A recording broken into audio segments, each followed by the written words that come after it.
Sports anchor Steve Van Diest joins us now. Now, Steve, tell the truth.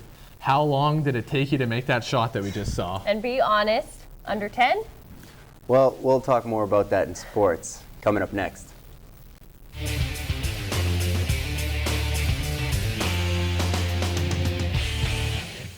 Welcome to the End Zone. I'm Steve Van Diest. Well, let's talk about some things that are going on around here. And no, we're not going to talk about how many tries it took me to make that basket. But what we are going to talk about is a rising star that is putting Nate in the record books. I think this is the most fun I've had ever on a basketball team. Like, I have 13, there's 14 of us on the team, 13 of them like my sisters. Like, we hang out every day. It's just awesome, I think so. Still look after the ball. Don't just throw it away, but try to attack the number. Going back through all the archives, all the years of this league, Dale Marie, with 4 games remaining, has already broken the all-time single-season points record by a good margin and has 4 more games now to build on that. She's on pace to shatter that record by almost probably 150 points. Free throws made, that's another record she broke this year. Previous record being 120. She now is 146 again with 4 games to play. But the more impressive thing to me is that it's on the other end of the floor as well. She's both offensively at that end of it, she's doing a great job. But at the defensive end, she leads the league in block shots, and she's only 5'10". Because I've played with Karen Watson for about 6 years now. Played on the same team. On the court, we don't even have to say anything to each other, and we just communicate. It's crazy. Well, since we've been playing together for so long, it's easy because I always know where she's gonna cut, and if I don't pass the ball perfect, she can always get it no matter what. If she's guarding you, you have to work 10 times harder than you would in a game, just because she always brings that to the passes. I'm gonna come out quicker, stronger, probably a better shot because I'm gonna be working on that all summer. Better post moves. I'm just gonna come out as an all-around player next year. Now, although the team never made the playoffs, they are extremely optimistic about the next season.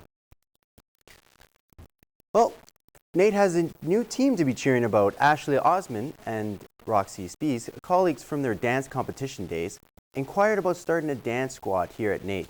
The request was sent to the athletic department, which supported their idea. Tryouts were held, and now their team has 7 members, 5 of whom are students from Nate.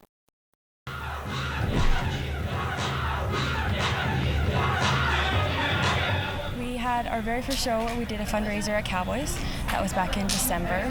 That was our first performance as a team. Then we also had, we danced at the women's hockey game, our first Nate event, and that was just in the beginning of January. Just kind of the first year, we're just kind of getting started and have a lot more definitely for next year already in the go, so it should be good.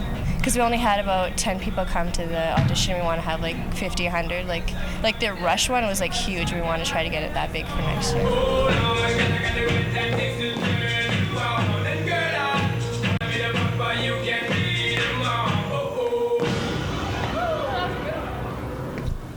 The team practices every Thursday in the Nate Fitness Studio. You can watch them perform at any OOC sporting event.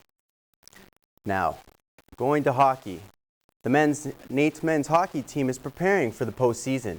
Coach Terry Ballard tells us what needs to be done in order for success in the playoffs. We want to be good on the power play and penalty kill, which I think we did a large part of that today. And yesterday we did a lot of D zone, and today we did some forechecking. So the main components, and just to make sure we're tight and we're efficient and we can execute properly. Just to give some guys a fresh change. There's a couple guys I want to see with other guys. We went back with a couple lines that we have now are the lines we started the year with, so they're familiar with the guys. So we'll try it out. We still could finish second if things go in our favor, but it's not a big deal. I mean, if we finish third or fourth, we're okay with that, and we'll play whoever. The Nate Ooks have 2 more games left in the schedule, where they head to Briarcrest to face the Clippers. In the last 2 meetings with the Clippers, the Ooks scored a total of 22 goals and only allowed in 3.